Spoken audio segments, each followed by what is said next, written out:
Hi guys, and welcome back to the channel. Today we are featuring the Sinn U16. This is a limited edition model of only 1,000 pieces. As to its younger brother there, the U15 and the U18 down there. I think these are absolutely stunning watches from the brand. They've got a little bit of a more playful theme about them. This, after all, is based on the U1. That there is on the U50, and that is sort of like a hybrid U2 kind of variation, and they look really cool in this new satinized finish with this fantastic dial. The dial itself I absolutely love. It's one of these which just you keep getting more out of it when you look at it in different lights and so forth, and you can't help but notice little kind of details on that. I really do like it. But before I get too far into this review, I've got to say a massive thank you to the team over at First Class Watches of Kenilworth for allowing me to review this piece. They have so many very cool watches in, like what you see here, but also many more unusual brands. You don't always see it many of the different places. So I'd strongly recommend, if you're in the Kenilworth area, to pop along to their shop. If you're a little bit further afield, then I'll leave a link in the description below and at the bottom of the page now. All I ask is that you do mention the channel if you contact them. So anyway, let's talk sizes first. We have a case size of 43mm. The bezel size is 44mm. The thickness of a watch is coming in at 14.8mm, and the lug to lug, so the point across here to here, at 50.5mm. The strap size on this is 20mm. The dial is where it's all at. Let's face it, that dial looks absolutely stunning. I'm really enamored by it. It's got such a kind of more funky look. I've got a feeling this is going to be one of these things which is appreciated more once they've sold out in years to come. It's really nice to see Sinn do something different. The detail, the depth of the dial, the glossiness to it, you get just it's got some real kind of presence to it. The bubbles on there almost look like they've got a kind of texture to the outside of them. It really does look good, and I say in different lights, depending on where you are, depends on what color. It's more like a turquoise color, I would say, but when you see it most of the time, it does appear black. As you can, like, it's hard, it's got a lot of lights on it here, but they tend to go black, and you can see how different hues capture the bubbles on the back. It really does look quite good, I think.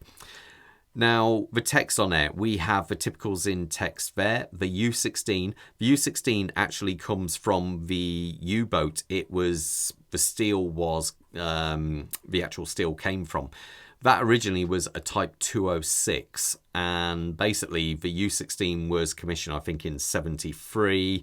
It was later scrapped, and that is actually where this steel comes from. You even get a small nugget of a steel in the limited edition box, which I think is just very cool.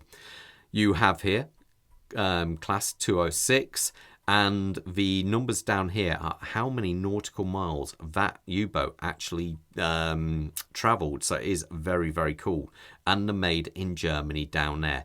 I like that. It's just, you know, it's not overkill. I think, you know, sometimes you can have too much text, but that actually looks quite good.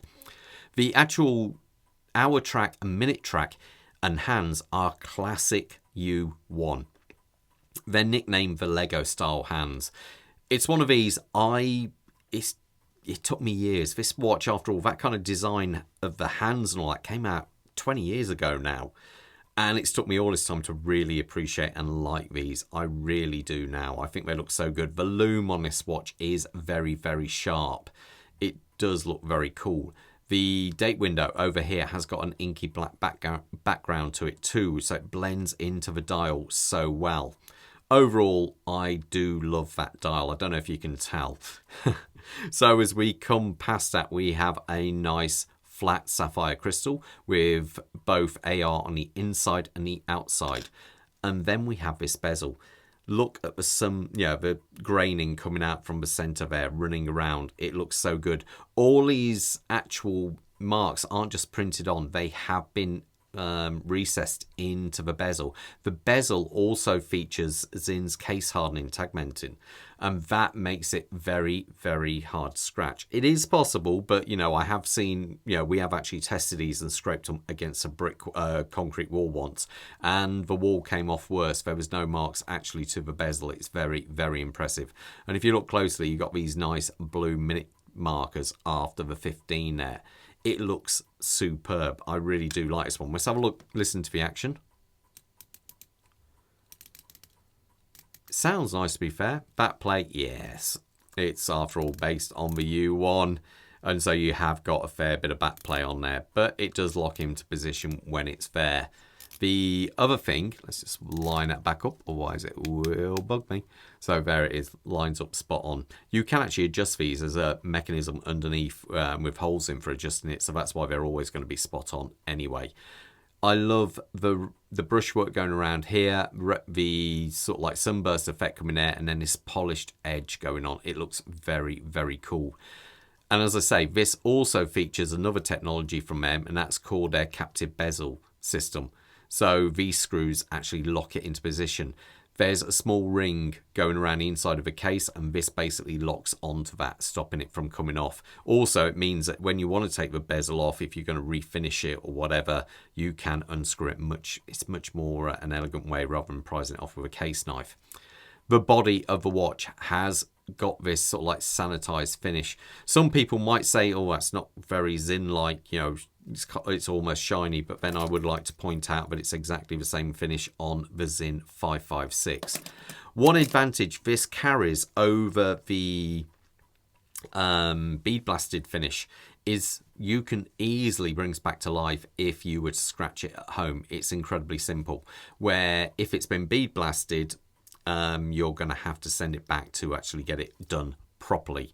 Over here, we feature a crown over at the 4 o'clock, well, 4:30 position over here. Offers more protection being down here, and it doesn't sort of like press into the back of your wrist like so many do when on the 3 o'clock position. It is a screw down crown.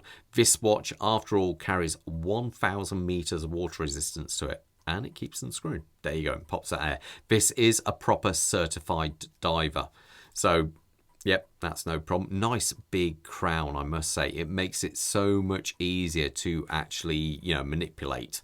And there you go, screws back in. On the back of this, we do feature a solid case back. Has a beautiful laser etched in display of the Type 206 actual U-boat on there, which looks very cool. I did put this one on the time graph. I think it was coming in at +6, I think it was in this one.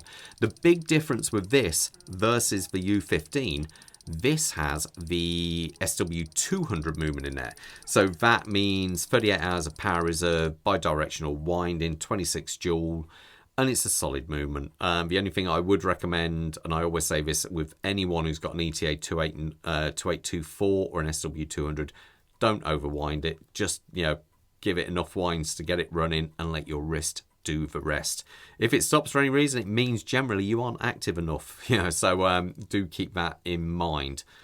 So as we come past that, we have this satinized finish on the H-link bracelet air, which does feature their hex-link screws like on many of their other models, and the clasp is their new style with the fold over and I think it's 4 levels of micro adjustment on there, so it comes out that way. It does look clean and tidy. One thing I would say is a good option, I don't think they offer it, but you can buy this, is I can imagine the white silicone straps from Sinn would look absolutely amazing on these new models. Price wise of this, I believe it's around about £2,900, give or take. It's actually the same price or a fraction more expensive than U15. But I think first class watches will offer these around about 2,700, 2,750, give or take. Yeah, probably 2007 if you speak very nicely and you do mention the channel. So let's put it on my wrist. You've got an idea how it looks. Zoom out a little bit. Quick wrist check. I'm wearing the UX. Now the UX is actually the same size, so you get an idea already how it looks, and you can see the difference with the bead blasted finish versus that. A quick one, Bob, as we've pointed out, has got the U15 on there, but you know, this is the kind of the difference you can see. Yeah, the UX, I love this watch. You know, it's great, but you can see the difference. This looks just that kind of, I think it's more exciting, and it looks, dare I say it, a bit more expensive, if that makes sense, just by, you know, the finish and so forth, and that amazing dial. But anyway, my wrist size is 7¼ inches. That equates to around about 18.5 centimeters. And so there it is on my wrist. It looks cool, to be fair. Would I go for this, or would I go for the U15? I would probably go for the U15, being it's got, well, I just prefer a slightly smaller watch now. Also, that's got the U15's got the newer movement. Dare I say better? Oh, what the heck, yeah. It's a more improved movement versus this one, and it's a little bit thinner as well. But still, I think this watch looks stunning. Anyway, guys, I'm going to leave you to it that, but most importantly, you all stay safe out there. Take care. Bye.